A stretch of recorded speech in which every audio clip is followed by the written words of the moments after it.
ایک گاؤں میں ایک بوڑھا درزی رہتا تھا۔ وہ برسوں سے لوگوں کے کپڑے سیتا آیا تھا اور ہر کوئی اس کی کاریگری کا معترف تھا۔ اس کی دکان چھوٹی سی تھی مگر اس کا دل بڑا اور ہاتھ بہت ہنرمند تھے۔ ایک دن ایک نوجوان درزی گاؤں آیا۔ وہ خوبصورت دکان، جدید مشینیں اور نئے انداز کے کپڑے لے کر آیا۔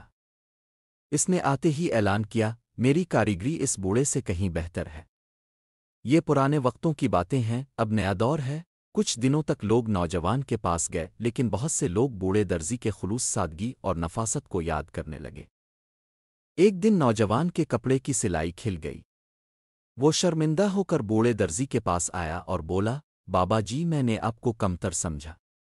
آپ کا تجربہ، صبر اور سادگی ہی اصل خوبیاں ہیں۔ بوڑھا درزی مسکرایا اور کہا، بیٹا، نیا ہونا برا نہیں لیکن پرانے کو بھول جانا دانشمندی نہیں۔ تجربہ وقت سے آتا ہے اور عزت کردار سے۔ سبق: بزرگوں کا تجربہ دولت ہے، انہیں نظر انداز نہ کریں بلکہ سیکھنے کی کوشش کریں۔